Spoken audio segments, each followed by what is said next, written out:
नमस्कार। चलिए आज उस कहानी को समझते हैं कि कैसे भारत दिवालिया होने की कगार से निकलकर आज दुनिया की सबसे तेजी से बढ़ती अर्थव्यवस्थाओं में से एक बन गया। ये विश्लेषण है वैश्वीकरण और भारतीय अर्थव्यवस्था का। जरा इस बदलाव की तस्वीर देखिए। 1991 में भारत के पास विदेशी मुद्रा लगभग खत्म हो चुकी थी।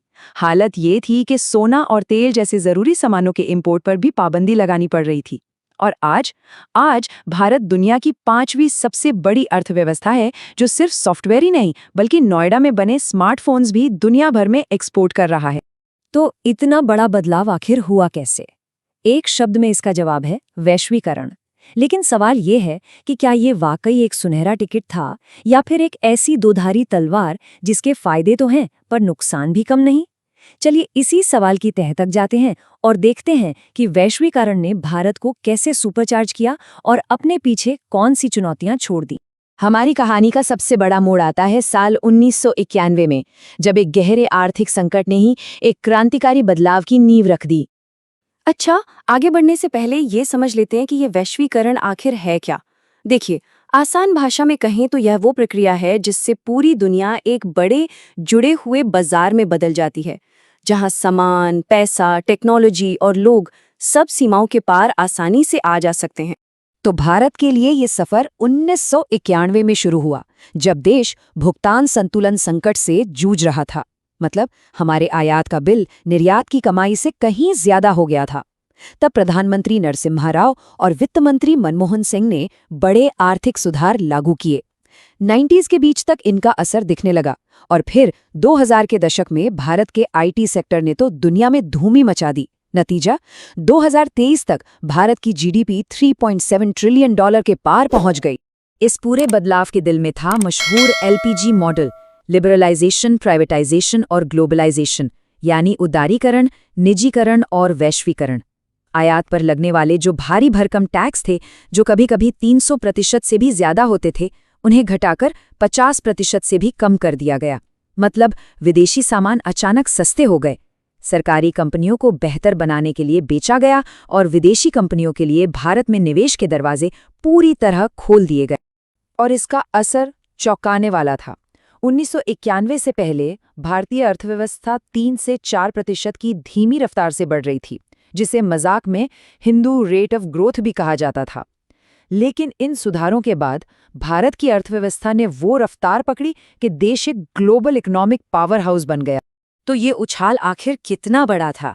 चलिए इसकी कहानी को अब आंकड़ों की जुबानी सुनते हैं, जो सच में किसी को भी हैरान कर सकते हैं। सबसे पहले तो आई सर्विस सेक्टर की क्रांति।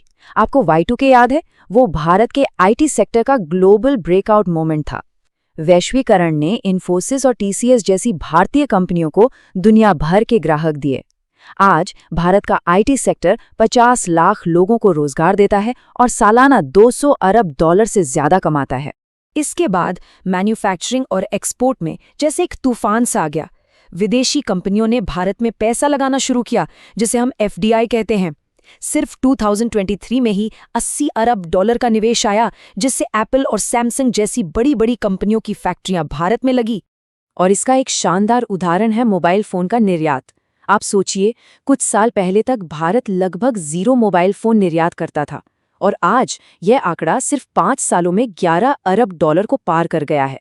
कमाल है ना? इसी तरह फार्मा सेक्टर में तो भारत दुनिया की फार्मेसी ही बन गया।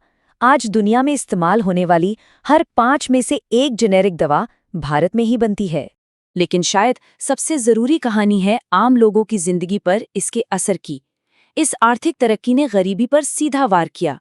1993 में जहां देश की 45% आबादी गरीब थी, वहीं आज ये आंकड़ा 10% से भी कम है। इसका मतलब है 41 करोड़ से भी ज्यादा लोग गरीबी से बाहर निकले। ये बढ़त सिर्फ गरीबों तक ही सीमित नहीं रही, बल्कि इसने एक नया निवेशक वर्ग भी बनाया। देश का ये नया आत्मविश्वास स्टॉक मार्केट में साफ दिखता है, जो साल 2000 में $100 अरब से बढ़कर आज $4.5 ट्रिलियन का हो गया है। लेकिन जैसा कहते हैं, हर चमकती चीज सोना नहीं होती।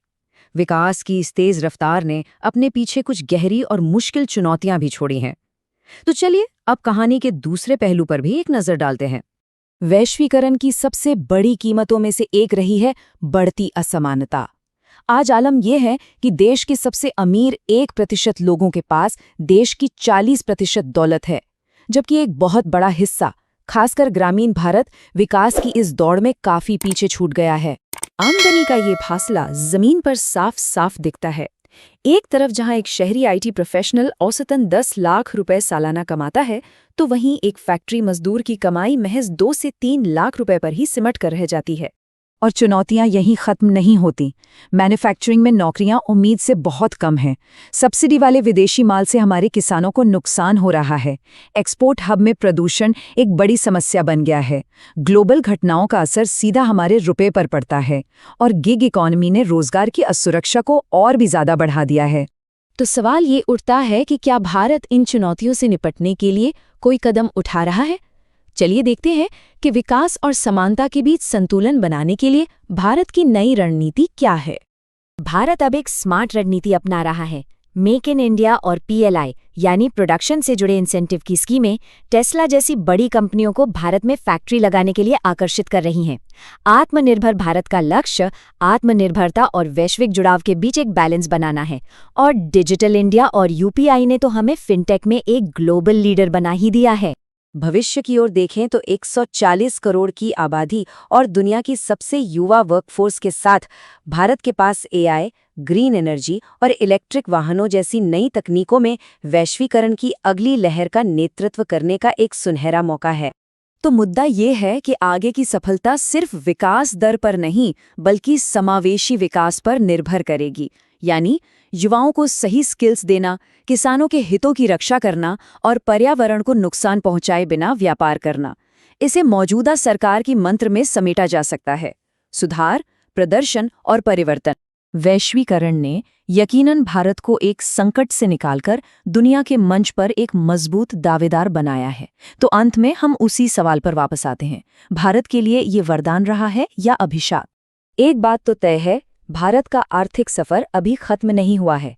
जैसे जैसे देश आगे बढ़ेगा, असली सवाल ये रहेगा कि क्या भारत विकास और समानता के बीच संतुलन बना पाएगा, ताकि वैश्वीकरण का फायदा देश के हर एक नागरिक तक पहुंचे। इस विश्लेषण में हमारे साथ जुड़ने के लिए धन्यवाद।